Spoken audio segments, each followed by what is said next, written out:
नमस्कार दोस्तों, मैं हूं शिव नारायण और स्वागत करता हूं आप सभी का टॉपिक स्टडी यूट्यूब चैनल पर। और हम पढ़ रहे हैं mensuration 2D basic to high level, जिसमें हम मेंसुरेशन के बारे में बेसिक से लेकर हाई लेवल तक जानकारी डिस्कस करने वाले हैं। तो यदि आप इस चैनल पर नए हैं तो चैनल को सब्सक्राइब कर दें और बेल आइकन दबा दें। तो चलिए शुरू करते हैं। तो दोस्तों, यहाँ तक हमने पहले पढ़ चुके हैं। हम यहाँ तक स्क्वायर के बारे में महत्वपूर्ण जानकारी हम पढ़ चुके हैं। स्क्वायर के बारे में क्या क्या महत्वपूर्ण फॉर्मूले होते हैं वो हम डिस्कस कर चुके हैं। और शुरू में हम स्क्वायर के 1 से लेकर 5 इंपॉर्टेंट पॉइंट भी पढ़ चुके हैं। तो आप लोगों को क्या करना है, सबसे पहले इन्हें रिवीजन करना है, फिर इस वीडियो को देखना है। यदि आपने ये वाला वीडियो नहीं देखा तो ऊपर आई बटन का आइकन आ रहा होगा, उसे दबाकर पहले वो वीडियो देख लें, जिससे कि आपको सारी जानकारी आसानी से मिल सके। ठीक है, तो हम पढ़ते हैं आगे। तो दोस्तों, आज का हमारा जो अगला पॉइंट होने वाला है पॉइंट नंबर 6। हम टोटल 26 पॉइंट डिस्कस करेंगे, जिसका हमारा पॉइंट नंबर 6 है। ठीक है दोस्तों, तो पॉइंट नंबर 6 क्या है, आसानी से धीरे धीरे हम समझेंगे। ठीक है, देखो, ए बी सी डी एक क्या है, स्क्वायर है। ए बी सी डी एक स्क्वायर है। ए बी सी डी एक स्क्वायर है। यदि इस स्क्वायर के मध्य बिंदुओं को आपस में मिलाया जाए, इस स्क्वायर के मध्य बिंदुओं को आपस में मिलाया जाए, ये मिड पॉइंट है, Q मिड पॉइंट है, R मिड पॉइंट है, S मिड पॉइंट है और P मिड पॉइंट है। और यदि इन मिड पॉइंट को आपस में मिलाया जाता है तो क्या होता है कि स्क्वायर का निर्माण होता है। ठीक है दोस्तों, ये काफ़ी महत्वपूर्ण बात है। यदि एक A B C D square में अलग से चित्र बना के समझाता हूँ। ए बी सी डी एक स्क्वायर है। इस स्क्वायर के यदि मैं ये मिड पॉइंट है, ये मिड पॉइंट है, ये मिड पॉइंट है, ये मिड पॉइंट है, इस मिड पॉइंट को मिलाऊँ मैं, इस मिड पॉइंट को मिलाऊँ मैं, इस मिड पॉइंट को मिलाऊँ मैं, और इस मिड पॉइंट को अगर मैं मिलाता हूँ इस प्रकार से, इस चित्र में जो चीज़ मैंने मिलाया, तो वो भी एक स्क्वायर होता है। ठीक है दोस्तों, काफ़ी महत्वपूर्ण बात है। और एक महत्वपूर्ण बात एक और है, यदि बड़े वाले स्क्वायर का एरिया, लाल वाले स्क्वायर का एरिया, इस वाले स्क्वायर का एरिया ए यूनिट है, तो अंदर वाले स्क्वायर का एरिया a/2 यूनिट होगा। तो अंदर वाले स्क्वायर का एरिया a/2 यूनिट होगा।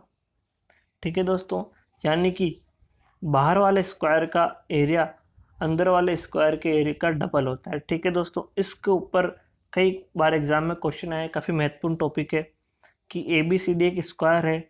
यदि उसके मध्य बिंदुओं को मिलाकर एक और आकृति का निर्माण किया जाता है तो उसका क्षेत्रफल क्या होगा, और हमें बाहर वाले स्क्वायर की एक भुजा दी जाती है या विकर्ण दिया जा सकता है। ठीक है दोस्तों, आप लोगों को समझ में आया होगा। काफ़ी महत्वपूर्ण बात थी कि ए बी सी डी एक स्क्वायर है, उसके मध्य बिंदुओं को मिलाकर एक और स्क्वायर का निर्माण किया जा सकता है। ठीक है दोस्तों, महत्वपूर्ण बात थी, क्लियर होगा, नो डाउट। हम आगे बढ़ते हैं, समझ में आई होगी, इसलिए मैंने 3-4 बार एक ही पॉइंट को रिपीट किया है। ठीक है दोस्तों, अब बढ़ते हैं हम अगले हमारे महत्वपूर्ण पॉइंट पर।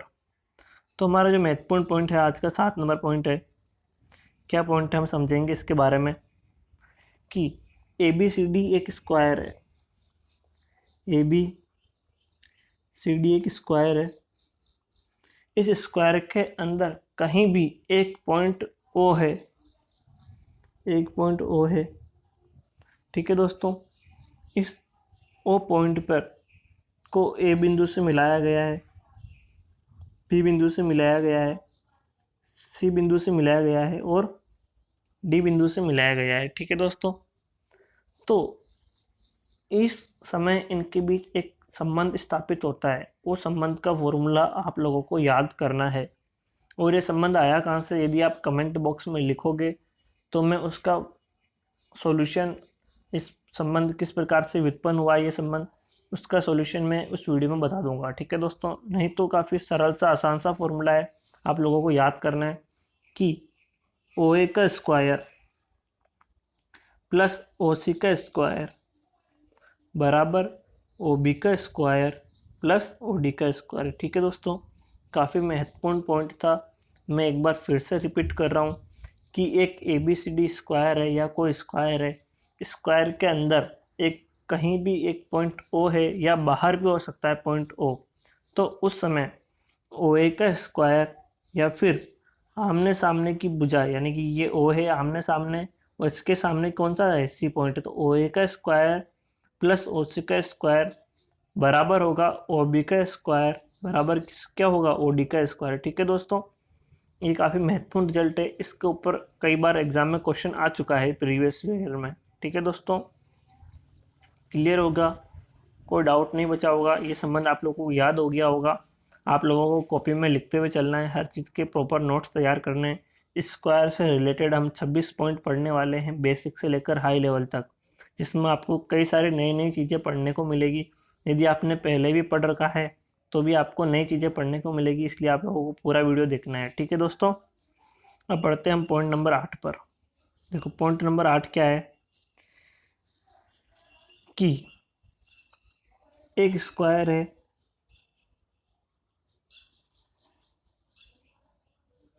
एक स्क्वायर है। ठीक है दोस्तों, है ना, एक स्क्वायर है।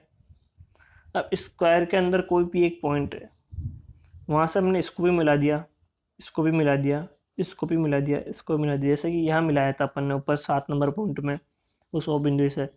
तो उस समय ये एरिया A1 है, ये A2, ये A3, ये A4। ठीक है दोस्तों, A1, A2, A3, A4।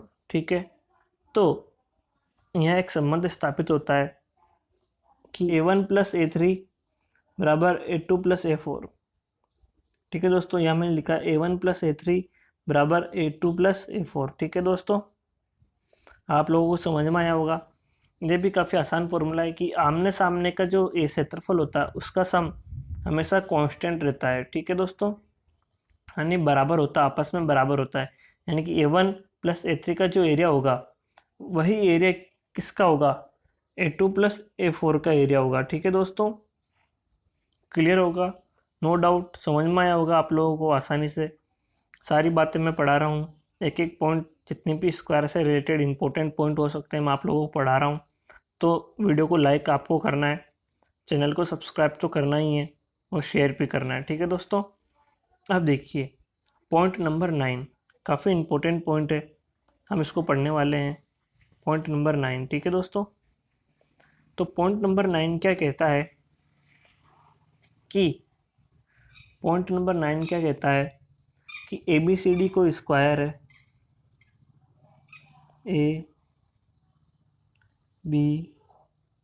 ABCD को स्क्वायर है। ठीक है दोस्तों, तो अब हमने क्या किया है यहाँ से कि ए से सामने वाली भुजा के मध्य बिंदु को मिलाया है, सी से भी सामने वाली भुजा के मध्य बिंदु को मिलाया है। ठीक है दोस्तों, और फिर हमने क्या किया है कि डी और बी को भी आपस में मिलाया है। यहाँ पर डी और बी को भी आपस में मिलाया है, यहाँ पर इस प्रकार से डी और बी को भी आपस में इस प्रकार से मिलाया है। ठीक है, तो यहाँ क्या होता है कि ए यहाँ जो मिला है DC को जहाँ मिला है उस समय DB को कहाँ काट रहा है, ये ए से खींचे हुए E पे काट रहा है, और C DB को कहाँ काट रहा है, F पर काट रहा है। तो इस समय ये DB 3 बराबर भागों में विभक्त हो जाती है, यानी कि DE बराबर EF बराबर FB होता है। ठीक है दोस्तों, एक बार फिर से मैं समझाता हूँ कि ABCD एक वर्ग है, ABCD एक वर्ग है, ए से सामने वाली भुजा के मध्य बिंदु को मिलाया, सी से सामने वाली भुजा के मध्य बिंदु को मिलाया, DB डायगोनल को मिलाया, तो DB डायगोनल बराबर 3 भागों में विभक्त हो जाता है, जहाँ ये वैल्यू, ये वाली वैल्यू, ये वाली वैल्यू तीनों आपस में बराबर होती है। काफ़ी महत्वपूर्ण रिजल्ट है ये, आप लोगों को याद रखना है कि ABCD एक वर्ग है, ए से सामने वाली भुजा के मध्य बिंदु को मिलाया, सी से सामने वाली भुजा के मध्य बिंदु को मिलाया, DB एक डायगोनल है, तो डायगोनल बराबर 3 भागों में विभक्त हो जाता है। ठीक है दोस्तों, विकर्ण बराबर 3 भागों में विभक्त हो जाता है। ठीक है, आप लोगों को समझ में आया होगा, काफ़ी महत्वपूर्ण पार्ट था ये। अब हमारे पॉइंट नंबर 10 पर आते हैं हम, काफ़ी महत्वपूर्ण है ये आज का होने वाला, आज का सबसे महत्वपूर्ण पॉइंट है ये, और SSC या CDS हो, हर एग्ज़ाम में इस पर सवाल तो आता ही है कि इस लीफ का एरिया है कि ABCD एक वर्ग है, ABCD एक वर्ग है, ठीक है दोस्तों।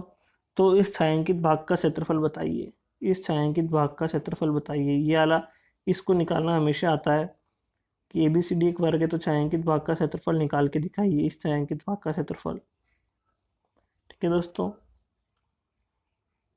इस छायांकित भाग का क्षेत्रफल निकालने का फॉर्मूला भी डायरेक्ट मैं आपको याद कराऊंगा, और निकालने के कई सारे तरीके भी हम डिस्कस करने वाले हैं अभी थोड़ी देर बाद, ठीक है दोस्तों। तो ये छायांकित भाग क्या है पहले हम उसे समझेंगे, फिर हम इसके बारे में पढ़ेंगे, ठीक है दोस्तों। तो देखिए मैं समझाता हूँ बारी बारी से, आप लोग आसानी से समझना। आज का आखिरी पॉइंट है और महत्वपूर्ण पॉइंट है, इसलिए मैं आसानी से समझाऊंगा। वीडियो लंबा हो जाएगा तो भी कोई बात नहीं, आप लोग पूरा देख रहे होंगे और समझ रहे होंगे, चीज़ों को आसानी से समझेंगे, धीरे धीरे समझेंगे ना, क्योंकि हमारे दिमाग की जो समझने की क्षमता होती है, किसी भी चीज़ को धीरे धीरे लेता है, जो चीज़ नहीं होती है उसे काफ़ी धीरे धीरे लेता है। एक बार पढ़ने पर, दो बार पढ़ने पर, तीन बार पढ़ने पर, फिर बाद में धीरे धीरे वो दिमाग में जाती है और वो स्टोर होती है। ऐसा ही नहीं कोई नई चीज़ जो दिमाग में स्टोर हो जाए, इस प्रकार से कभी स्टोर नहीं हो पाती है, ठीक है दोस्तों। तो समझते हैं, देखो क्या है, ये ABCD एक वर्ग है। तो A पॉइंट ये है, B पॉइंट ये है, C पॉइंट ये है, ठीक है दोस्तों। ये 4 पॉइंट हो गए हैं। तो यहाँ क्या किया हमने, B को केंद्र मानकर एक वृत्त खींचा है। B को केंद्र मान के वृत्त खींचेंगे तो यहाँ क्या आएगा, एक चतुर्थांश आएगा, इस प्रकार से आ जाएगा।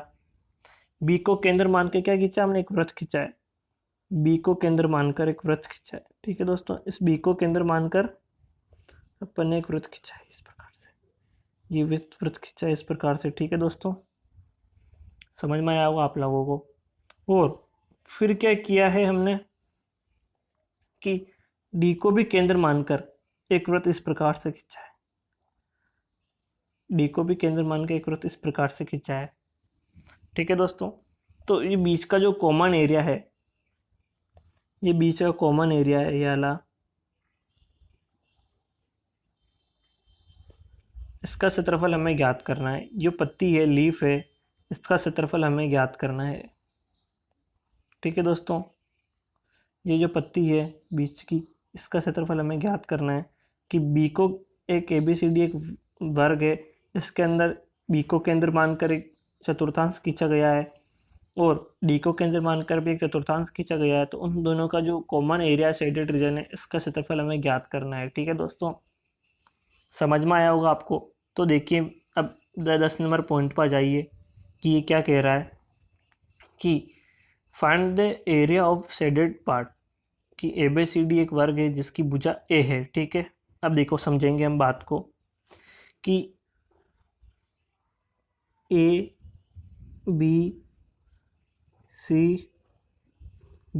ABCD एक वर्ग है, ठीक है। नो डाउट होगा, क्लियर होगा आप लोगों को, ठीक है। ABCD क्या है, एक वर्ग है। यहाँ B को केंद्र मानकर एक चतुर्थांश खींचा गया है इस प्रकार से,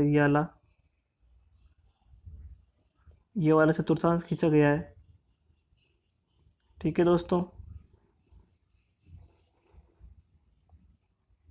ये चतुर्थांश खींचा गया है, ठीक है।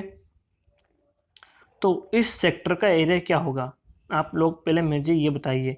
अब देखो इसका, ये चतुर्थांश जो खींचा गया है, इसकी भुजा क्या है, ए है, यानी इसकी त्रिज्या भी क्या होगी, ए होगी।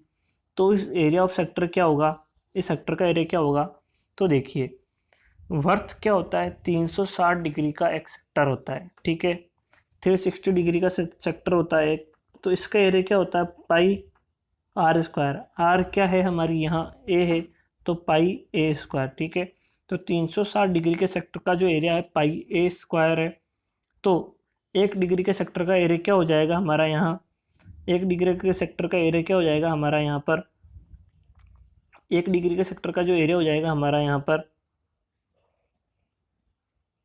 1 डिग्री का सेक्टर का जो एरिया हो जाएगा हमारे यहाँ पर पाई ए स्क्वायर बाय 360, ठीक है दोस्तों। और 90 डिग्री के सेक्टर का एरिया क्या हो जाएगा, पाई ए स्क्वायर 360 इंटू 90, ठीक है दोस्तों। यही फॉर्मूला मैंने यहाँ लिखा है नीचे इस जगह पर, ठीक है दोस्तों, ये रहा यहाँ लिखा है मैंने, ठीक है, यहाँ लिखा है मैंने पाई A square by 360 into 90 degree. ठीक है दोस्तों, आप लोगों को दिख रहा होगा।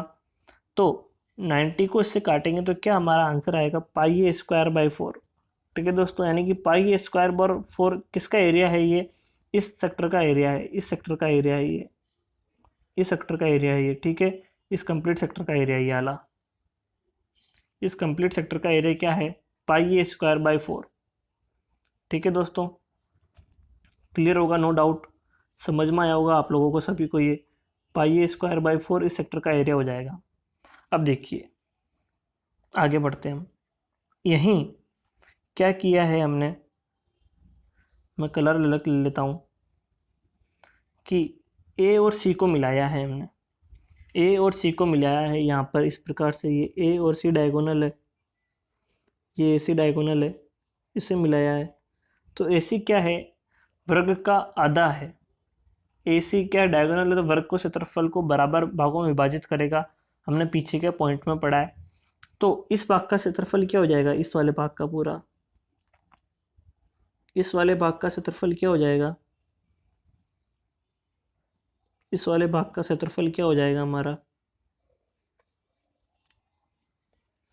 ए स्क्वायर बाई 2। ठीक है दोस्तों, इस वाले भाग का क्षेत्रफल क्या हो जाएगा, ए स्क्वायर बाई 2। अब यदि हम उस सेक्टर के एरिया में से, जो सेक्टर क्या था हमारा, वो ये वाला सेक्टर था कंप्लीट सेक्टर, ये कंप्लीट सेक्टर था, इस सेक्टर के एरिया में से यदि हम इस नीले ट्रायंगल का एरिया घटाते हैं तो ये वाला भाग हमारा बचा रह जाएगा, जो ग्रीन भाग बना रहा हूँ मैं हमारा, इस भाग का क्षेत्रफल हमारा निकल जाएगा। ठीक है, इस भाग का क्षेत्रफल हमारा निकल जाएगा। ओके, कौन सा भाग का निकल जाएगा हमारा, इस भाग का क्षेत्रफल आसानी से निकल जाएगा, इस भाग का क्षेत्रफल आसानी से निकल जाएगा, इस वाले का। यानी कि ए पाई ए स्क्वायर बाई 4 में से ए स्क्वायर बाई 2 में घटा लेता हूँ, ये पाई ए स्क्वायर बाई 4 में से ए स्क्वायर बाई 2 में घटा लेता हूँ, तो हमारा आधी पत्ती का एरिया आ जाएगा। ठीक है दोस्तों, लेकिन हमें पूरी पत्ती का क्षेत्रफल चाहिए। तो पूरी पत्ती का क्षेत्रफल क्या होगा, इसको यदि मैं 2 से गुणा करा देता हूँ, इस 2 से गुणा करा देता हूँ, तो इस वाले भाग का एरिया भी आ जाएगा, इस वाले भाग का एरिया भी आ जाएगा, इस वाले भाग का एरिया भी आ जाएगा, जिससे कि पूरी पत्ती का क्षेत्रफल निकल जाएगा। तो वो क्या होगा, पाई ए 2 अंदर गुणा होगा, पाई ए स्क्वायर बाई 4 से गुणा होगा 2, तो क्या बचेगा, पाई ए स्क्वायर बाई 2, और ए स्क्वायर बाई 2 से 2 गुणा होगा तो क्या बचेगा, ए स्क्वायर। तो हमारा आंसर क्या आएगा, 8 ए स्क्वायर बाई 14, यानी कि 4 ए स्क्वायर बाय 4/7 ए स्क्वायर। ठीक है दोस्तों, अब देखो कुछ दोस्तों को ये बात समझ में आई होगी, कुछ दोस्तों को ये बात समझ में नहीं आई होगी, लेकिन मेरे पास इसको समझाने का एक और तरीका है। सेकंड मेथड है, काफ़ी मस्त मेथड है, आप लोगों को ज़रूर समझ में आएगा, आप लोगों को बिल्कुल समझ में आएगा यह सेकंड मेथड क्या है। ठीक है दोस्तों, तो समझेंगे हम इसे। देखो सेकंड मेथड क्या है कि ए बी सी डी वही है, क्या है, एक वर्ग है, बी को केंद्र मानकर एक चतुर्थांश खींचा गया है इस प्रकार से, ये वाला सी को भी केंद्र मान के एक चतुर्थांश ये वाला खींचा गया है। ठीक है दोस्तों, तो मैं चतुर्थांशों को अलग अलग बना देता हूँ कि बी को केंद्र मान के जो चतुर्थांश खींचा गया है उसका एरिया तो क्या होगा, ये होगा, जो छायांकित भाग बनाया है मैंने ये वाला कंप्लीट ए सी बी चतुर्थांश होगा। ठीक है, और डी को भी केंद्र मानकर जो मैंने चतुर्थांश खींचा उसका एरिया भी क्या होगा, यही होगा। ठीक है दोस्तों, ये दोनों एरिया होंगे। ठीक है, क्लियर सी बात है। तो इसका एरिया क्या होगा, इस वाले का एरिया क्या होगा, पाई ए स्क्वायर बाई 4, जो मैंने पीछे समझाया था। 390 डिग्री का ये चतुर्थांश है, तो उसका एरिया क्या हो जाएगा, पाई ए स्क्वायर बाई 4। आप लोगों को अब धीरे धीरे याद भी करना है चीज़ों को कि 90 डिग्री के चतुर्थांश का क्षेत्रफल क्या होगा, पाई ए स्क्वायर बाई 4 होगा, और इसका एरिया भी क्या हो जाएगा, पाई ए स्क्वायर बाई 4 हो जाएगा। क्लियर सी बात है। ठीक है दोस्तों, दोनों का area pi A square by 4, pi A square by 4 दोनों का एरिया हो जाएगा, नो डाउट होगा, कुछ सब चीज़ समझ में आई होगी, है ना। अब देखिए क्या होता है कि दोनों को हमने जोड़ लिया, इस प्रकार से भी जोड़ लिया और इस प्रकार से भी जोड़ लिया, पाई ए स्क्वायर बाई 4 जुड़ गया, ये पाई ए स्क्वायर बाई 4 जुड़ गया। दोनों यदि जुड़ जाते हैं तो ये बात समझ में आई होगी आप लोगों को कि ये जो एरिया है, पत्ती का एरिया 2 बार जुड़ जाता है। पत्ती का जो ये एरिया है 2 बार जुड़ जाएगा, पत्ती का ये एरिया 2 बार जुड़ जाएगा। ठीक है, ये एरिया 2 बार जुड़ चुका है।